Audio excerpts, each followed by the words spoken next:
قرآن و سنت کی روشنی میں منزل کی جانب سفر، قاری محمد حنیف ڈار کے ساتھ۔ الحمد للہ وحدہ والصلاة والسلام علی من لا نبی بعدہ، اما بعد فاعوذ باللہ السمیع العلیم من الشیطان الرجیم، بسم اللہ الرحمن الرحیم۔ وما محمد الا رسول قد خلت من قبله الرسل افإن مات او قتل انقلبتم على اعقابكم ومن ينقلب على عقبيه فلن يضر الله شيئا وسيجزي الله الشاكرين۔ صدق الله العظيم۔ رب اشرح لي صدري ويسر لي امري واحلل عقدة من لساني يفقهوا قولي، آمین یا رب العالمین۔ ایک شعر ہے جس کا ایک مصرع ہے کہ جس میں شرابی یہ گلہ کر رہا ہے کہ زاہد جو ہے، جو شراب نوشی سے لوگوں کو منع کرتا ہے، وہ خود آج میرے حساب میں پی گیا ہے۔ تو زاہد شراب پی گیا میرے حساب میں۔ غالب کامل جو ہے وہ آج مولویوں والا کام کر گیا ہے۔ جو مفتی باقی صاحب نہیں کر سکے تھے وہ غالب نے کر دیا۔ ان کی وال پہ ایک خسرو شیخ کا شاگرد آیا ہوا تھا۔ پہلے اس نے مکھن لگایا تاکہ پراٹھا نیچے نہ لگ جائے، تعریف کی ان کی غالب کی، اور پھر کہا کہ جی ہم آپ کی فلاں فلاں فلاں فلاں باتوں سے بڑے متفق ہیں۔ اور اس کے بعد پھر اس نے کہانی ڈالی کہ دیکھیں یہ آیت ہے وما محمد الا رسول، اور وما کان محمد ابا احد من رجالکم ولکن رسول اللہ وخاتم النبیین۔ ان دو آیات سے اس نے یہ استدلال لیا کہ رسول کو تو موت ہی نہیں آنی، رسول کو تو موت نہیں آنی، یعنی رسول قیامت تک رہے گا۔ اور خسرو شیخ یہی کہتا ہے کہ رسول جو ہے وہ ایک کیفیت کا نام ہے، یعنی سافٹ ویئر ہے، اور قیامت تک یہ سافٹ ویئر چلتا رہے گا، اور ہر زمانے میں کسی نہ کسی کے اندر اس کو ایکٹیویٹ کر کے اللہ پاک جو ہے اس کیفیت کو طاری کر دے گا، اور وہ قرآن کی جو ہے وہ تشریح کرے گا۔ اور جیسا کہ اپنے بارے میں اس کا یہی کہنا ہے کہ آج کل کے دور میں وہ وہی شخصیت ہے، یعنی محمد رسول اللہ ہے کہ جس کو اللہ سمجھا رہا ہے قرآن۔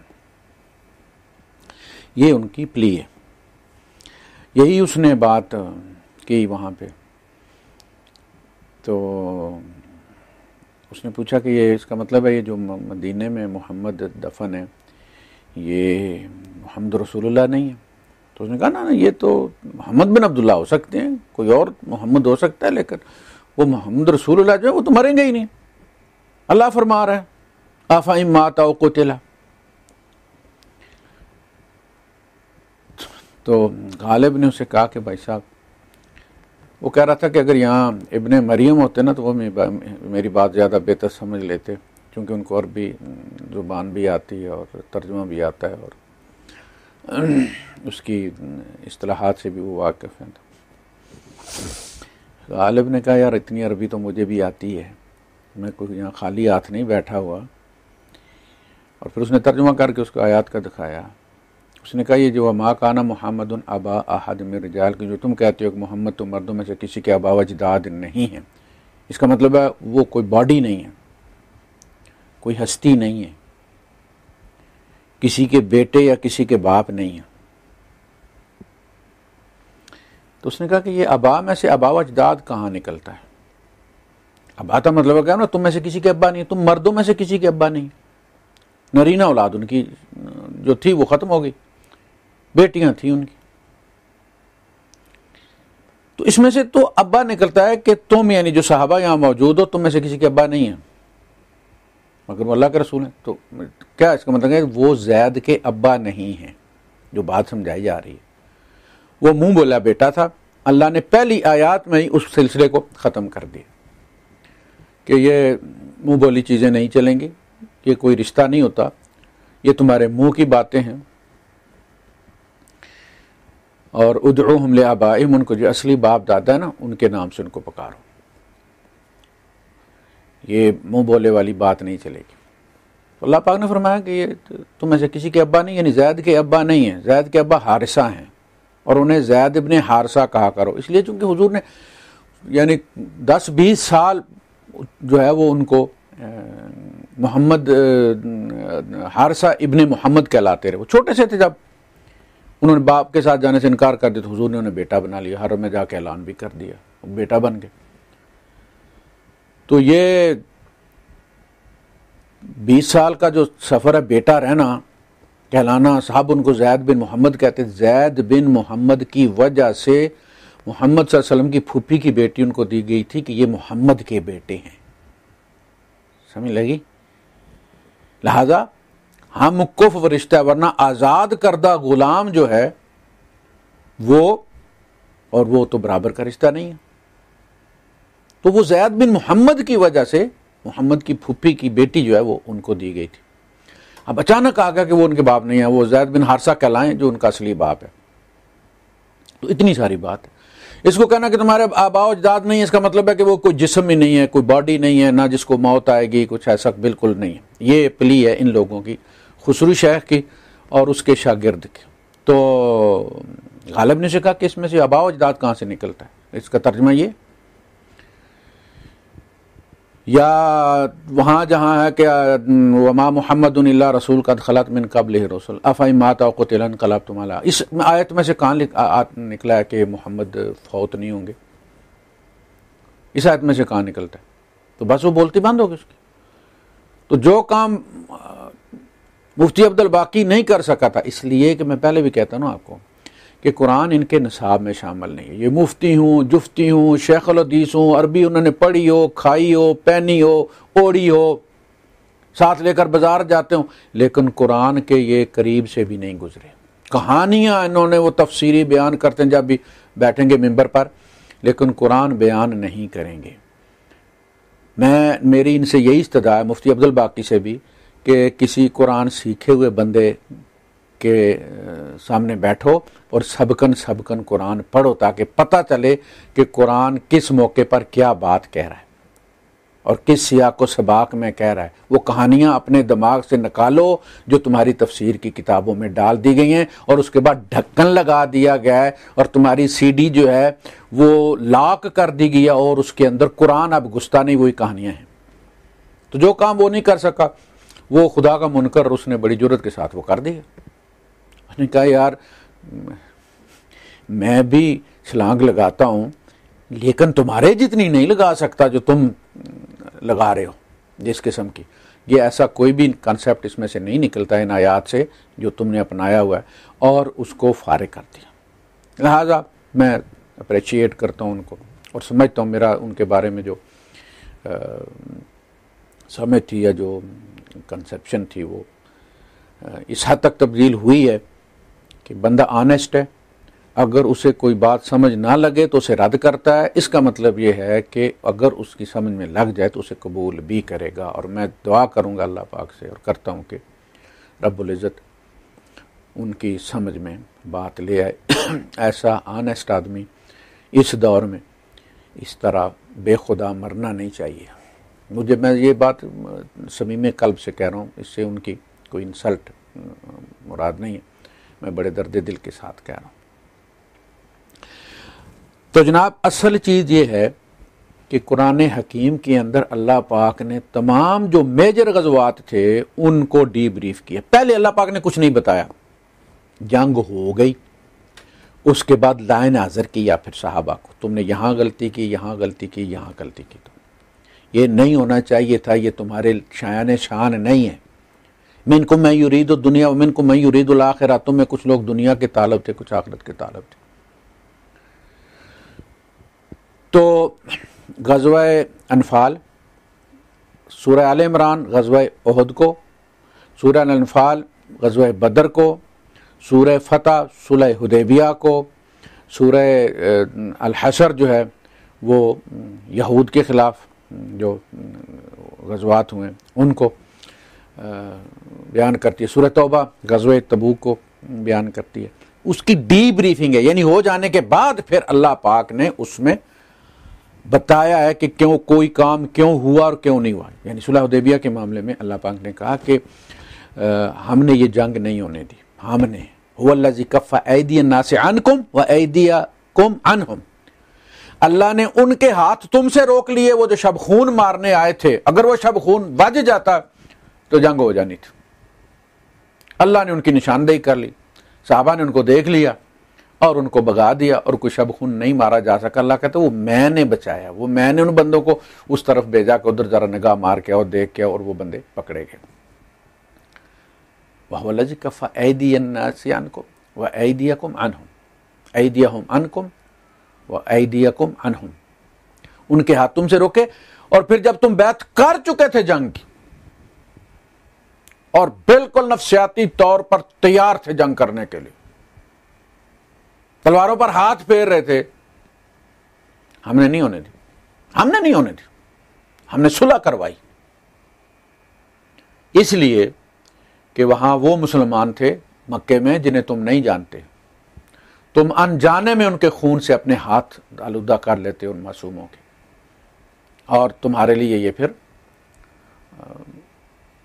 اچھا نہ ہوتا. تو اس صورتحال کو سامنے رکھتے ہوئے اللہ پاک نے جنگ کو روک دیا اور صلح پر مجبور کیا. اور فتح مبین اس لیے ہے کہ مکے والوں نے، مکے والے سپر پاور تھے اس زمانے کی، ان کا مرتبہ، ان کا تقدس، ان کا مقام یہ تھا کہ ان کے قافلوں کے قریب کچھ اور بھی نہیں جاتا تھا. جیسے سنا نا کہ سندھ میں ڈاکو سید کو نہیں لوٹتے، اس طرح سے ان کے قافلے کو کوئی نہیں روکتا تھا، دوسروں کے قافلے لٹ جاتے تھے. لہٰذا لوگ یہ کرتے تھے کہ اپنے قافلے فی اونٹ پیسے دے کے مکے والوں کو اپنے اونٹ ان کے قافلے کے ساتھ لگا دیتے تھے. مثلا مکے والوں کا 100 اونٹ کا یا 200 اونٹ کا قافلہ نکلا ہے تو باقی قبائل جو ہے وہ اپنے بھی 10-10 20-20 50 اونٹ ساتھ لگا کے وہ 1000 اونٹ کا قافلہ بن جاتا تھا اور ان کو پیسے مل جاتے تھے. یہ مقام تھا ان کا. وہ لوگ جو اپنے سامنے کسی کو سمجھتے نہیں تھے وہ مدینے والوں کو کمی کمی سمجھتے تھے. لڑنے آئے جب وہ غزوہ احزاب میں تو ان کا کہ ان لوگوں سے ہم نہیں لڑیں گے، یہ تو ہمارے پائے کے بندے ہی نہیں ہیں، ہم اب ہل چلانے والوں سے لڑیں گے. ہم لوگ ہمارے مقابلے میں وہی مکی اتارو جو جانتے ہیں تلوار بازی. پھر اترے. خیر، تو ڈی بریفنگ ہے یہ غزوہ احد کی، سورہ آل عمران، جس کی آیت جو ہے وہ خسرو کوٹ کرتا ہے.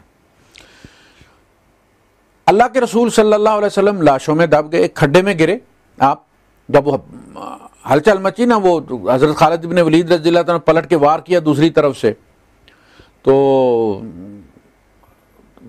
پرجل ہو گئی نا، وہ پینک پھیل گئی. اس میں اللہ کے رسول صلی اللہ علیہ وسلم کو ایک دھکا لگا اور آپ کمر کے بل پیچھے گرے کھڈے میں، اور اس گڑھے میں گرنے کے نتیجے میں آپ کی چک بھی نکل گئی، آپ کو سلپ کر کے، جسے کہتے ہیں ڈسک سلپ کرنا، وہ سلپ کر گئی اور آپ لاشوں کے، وہ دیگر لاشیں بھی آپ پر گری اور آپ لاشوں کے اندر دب گئے. حضور کی شکل کے مشابہ ایک صحابی تھے، وہ شہید ہوئے. ان کو کسی نے دیکھا تو اس نے کہہ دیا کہ اللہ کے رسول یہ پڑے ہوئے شہید ہو گئے. بس یہ سننا تھا تو پھر تو مسلمانوں کی حالت ہی ہوائی اکھڑ گئی. کچھ نے کہا کہ جب حضور ہی نہیں رہے تو پھر ہم نے لڑ کر کیا کرنا ہے. وہ مدینے کی طرف دوڑ پڑے. اور کچھ نے کہا کہ بھائی جب حضور ہی نہیں رہے تو ہم نے جی کر کیا کرنا ہے. لہذا وہ جس طرح خودکش ہوتا ہے معاملہ، وہ ان کی صفوں میں گھس گئے لے کر. تیسرے طبقے نے کہا کہ یار اللہ کے رسول اگر بائی دا وے نہیں بھی رہے تو وہ مشن تو موجود ہے نا، توحید موجود ہے، خدا موجود ہے، ہمارے ذمہ توحید لگائی ہے حضور نے، ہم اس کو پہنچانا ہے. لہذا ان کا متوازن تھا وہ بیانیہ جو تھا. اب جب یہ ہو گیا سارا کچھ، تو اللہ پاک نے پھر لائے ناظر کیا اپنے لشکر کو. کمانڈر چیف ہے نا اللہ مومنوں کے لشکر کا، سپریم کمانڈر. تو پھر ان سے کہا کہ دیکھو تم نے کہاں کہاں غلطی کی. اللہ پاک نے انہیں تمہارے حوالے کر دیا تھا. لقد صدق اللہ وعدہ اذ تحسونہم بإذنہ حتی اذا فشلتم وتنازعتم فی الامر وعصیتم من بعد ما اراکم ما تحبون. اللہ نے انہیں تمہارے حوالے کر دیا تھا، تم اس طرح ان کو کاٹ رہے تھے جیسے گاجر مولی، وہ مزاحمت نہیں کر پا رہے تھے. پھر تم ڈھیلے پڑے، تم نے اپنے امیر سے اختلاف کیا، یعنی امیر کا حکم تھا کہ ہلنا نہیں. ان کا جی حضور نے تو کہا تھا کہ اگر تم دیکھو کہ ہم پرندے ہماری لاشیں نوچ رہے ہیں تب بھی تم نے نہیں، تو اب تو فتح ہو گئی. یعنی وہ تو شکست کی صورت میں حضور نے ہمیں روکا تھا، فتح کی صورت میں تھوڑی روکا تھا. مالک غنیمت جا کے اکٹھا کرواتے ہیں سب کو. یہ ان کا اجتہاد تھا. تو اللہ پاک نے فرمایا کہ اچھا جی اگر آپ لوگوں نے سنا کہ محمد جو ہیں وہ صلی اللہ علیہ وسلم شہید ہو گئے تو اس سے کیا ہوا؟ شہید ہو جاتے تو کیا ہوتا؟ تم کافر ہو جاتے، پلٹ کے اپنی ایڑیوں پر اسی عقیدے پر چلے جاتے. تمہیں محمد نے یہ کب سبق دیا ہے یا ہم نے کب یہ نازل کیا کہ محمد مریں گے نہیں، وہ خدا ہیں؟ حضور سے پہلے جو رسول تھے وہ مرے نہیں. ابراہیم علیہ السلام نہیں مرے، اسماعیل علیہ السلام نہیں مرے.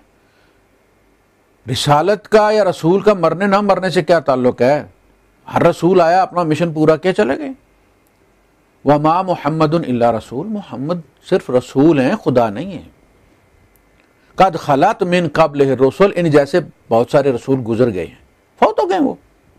تو اس سے ان کی رسالت پر کوئی دھبا لگ گیا ہے کہ وہ رسول نہیں تھے اس لیے مرے. آفا ماتا بھائی دا وے، اگر وہ اس غزوے میں مر بھی جاتے اور قتل یا قتل کر دیے جاتے، انقلاب تم علی اعقابکم، یہ بہت بڑا سوال صحابہ کے سامنے رکھا گیا، تو تم اپنی ایڑیوں پر پھر جاتے. پھر یہ تو نہیں نا، شہید نہیں ہوئے، بچ گئے، مغالطہ لگا تمہیں، لیکن بائی دا وے یہ ہو بھی جاتا تو تم کافر ہو جاتے. سوال کا جواب دو.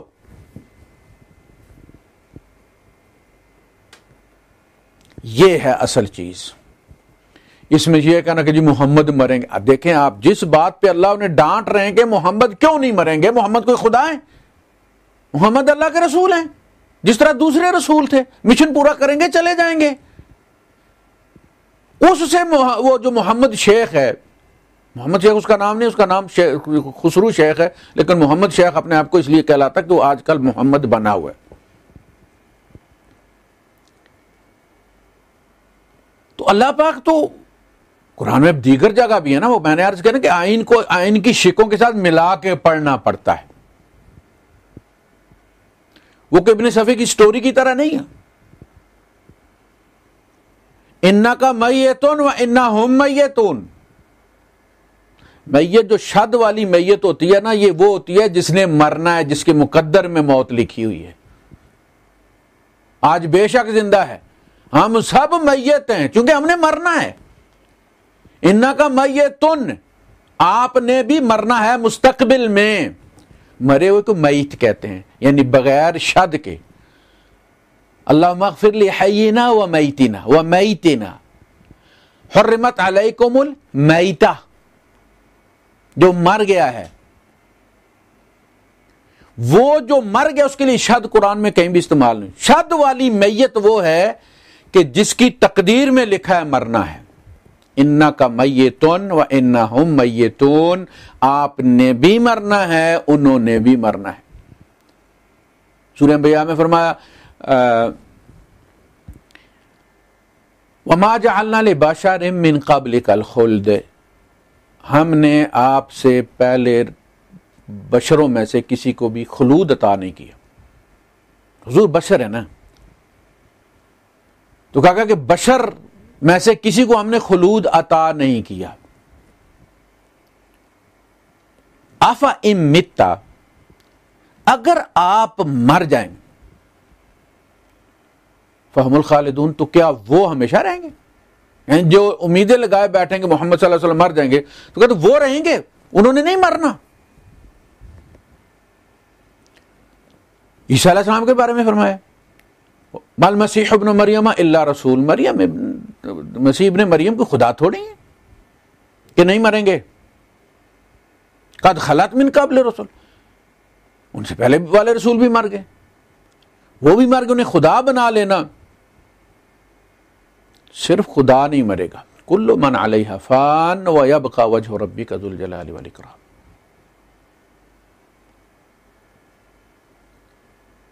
تو جس آیت سے اللہ پاک حضور کی موت کے بارے میں جو کانسیپٹ ہے وہ کلیئر کر رہا ہے کہ بھائی یہ رسول ہیں، انہوں نے مرنا ہے، ان سے پہلے بھی رسول مر گئے ہیں. اس میں سے خسرو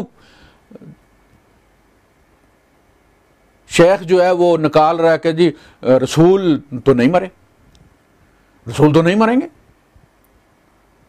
ان کو تو ہر زمانے میں رہیں گے. تو محمد بن عبداللہ اور ہیں، محمد رسول اللہ اور ہیں. موت محمد بن عبداللہ کو آئے گی، محمد رسول اللہ تو ہر زمانے میں رہیں گے. وہ تو ایک خاص صفت کا نام ہے، وہ کوئی بندے تھوڑے ہیں، یعنی محمد رسول اللہ کوئی بندہ تھوڑا ہی ہے. وہ تو ایک سافٹ ویئر ہے ایک کہ جو مختلف زمانوں میں کسی نہ کسی بندے کے اندر سے وہ ایکٹیویٹ ہو جاتا ہے اور اللہ اس سے باتیں کرتا ہے اور وہ تشریح کرتا ہے قرآن کی. اور آج کل اس کے نزدیک وہ ہے محمد رسول اللہ، یعنی محمد رسول اللہ ہر زمانے میں ہوگا، مرے نہیں ہیں. محمد بن عبداللہ اور محمد رسول اللہ کی شخصیت، وہی شخصیت 40 سال محمد بن عبداللہ کی حیثیت سے رہی ہے. شادی کی ہے تو محمد بن عبداللہ کی حیثیت سے، اولاد ہوئی ہے تو محمد بن عبداللہ کی حیثیت سے ہوئی ہے. وہ پھر محمد اللہ نے ان کو رسالت پر فائز کر دیا تو وہی محمد بن عبداللہ محمد رسول اللہ کہلانے لگے. وہ ان میں رہتے تھے. یا ایھا الرسول بلغ، اللہ ان سے خطاب کرتا تھا یا ایھا النبی، نبی کہہ کے بھی خطاب کرتا تھا. لما تحرم ما احل اللہ لک، آپ وہ چیز کیوں حرام کرتے ہیں جو اللہ نے آپ کے لیے حلال کی.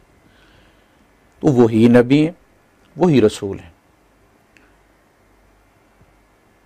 اور جس طرح بشر کو موت آتی ہے، وہ کہتے تھے انما انت بشر مثلنا، اور یہ بات تمام انبیاء، سورہ شعراء دیکھیں، تمام نبیوں کو ان کی قوم نے کہی. موسیٰ اور ہارون علیہ السلام کو بھی ان کی قوم نے یہی کہا، اللہ بشر مثلنا. تم یہ چاہتے ہو کہ تم ہم پر چودراہٹ قائم کرو رسالت کے نام پہ، کہ تم آپ کی کوئی اور حیثیت بھی ہو گئی ہے جس کی وجہ سے ہم اطاعت کریں، آپ کی بات کے سے اختلاف نہ کریں وغیرہ وغیرہ. تم ہم پر سلطہ چاہتے ہو. ہر نبی کو کہا. تو اللہ نے کہا کہ کل انما انا بشر مثلکم، مجھے اس سے انکار نہیں ہے کہ میں تمہارے جیسا بشر ہوں، کیونکہ حضور ان کے اندر 40 سال زندگی گزار چکے تھے نا بشر کی. لہذا وہ کہتے تھے آپ ہمارے جیسے بشر ہیں. اللہ اگر فرشتہ کیوں نہیں بھیجتا؟ اللہ نے کہا اگر میں فرشتہ بھیجتا تو میں اس کو بھی آدمی بنا کے بھیجتا بھائی، اس لیے کہ اصلی فرشتہ تو تم دیکھ کے مر جاتے سارے. تبلیغ کیا ہونی تھی، تم نے مسلمان کیا ہونا تھا، اس کی شکل ہی تبدیل کر کے بھیجنا تھا. پھر تم اس پر بھی اعتراض کرتے کہ نہیں تم فرشتہ نہیں ہو، تم انسان ہی ہو. وہی اعتراض تم ان پر کر رہے. تو کہا قل انما انا بشر مثلکم یوحی الی. فرق صرف یہ ہے کہ میری طرف وحی کی جاتی ہے. اللہ نے مجھے چنا ہے، بشر میں سے چنا ہے، اور بشریت کا افتخار ہیں اللہ کے رسول صلی اللہ علیہ وسلم، باعث فخر ہیں بشریت کے لیے. بشریت کے پاس کیا ہے؟ اور محمد رسول اللہ صلی اللہ علیہ وسلم پھول ہیں بشریت کا، اور پھل بھی ہیں.